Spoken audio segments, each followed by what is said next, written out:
When we talk about super teams, we say things like the big three or the big two. We tend to forget how important the rest of the roster is.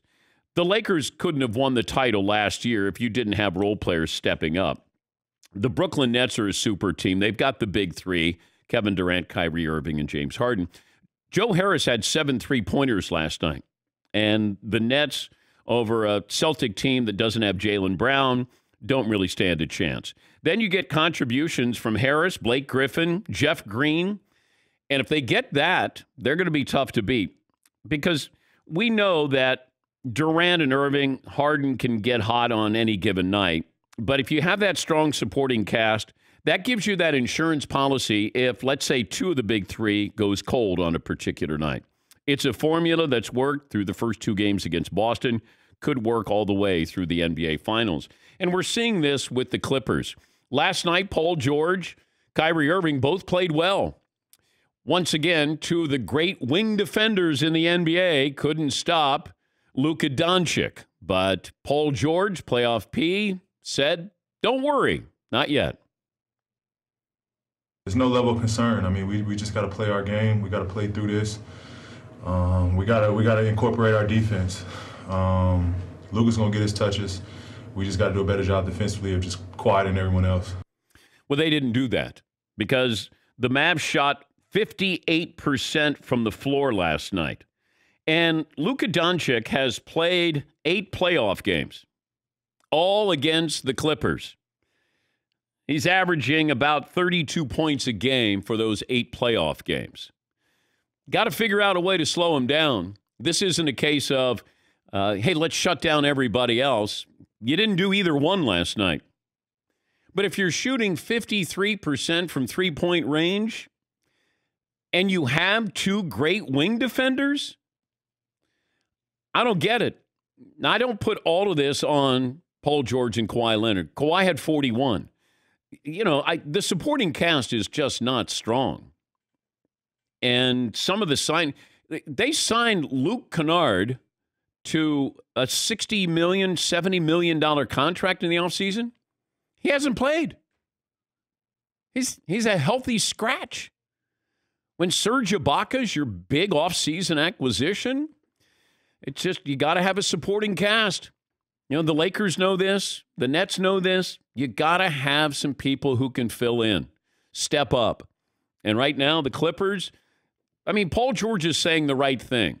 Hey, he's trying to say, that's almost something you say in the locker room. Hey, let's not panic here.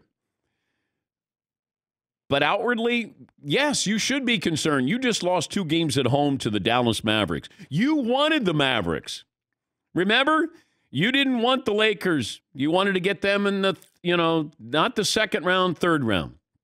Okay, you wanted this. This was your strategy. Well, stop being, overly concerned about facing the Lakers and worry about stopping Luka Doncic and his supporting cast, or it will be over quickly. And now the series goes to Dallas. The Lakers did what they were supposed to do.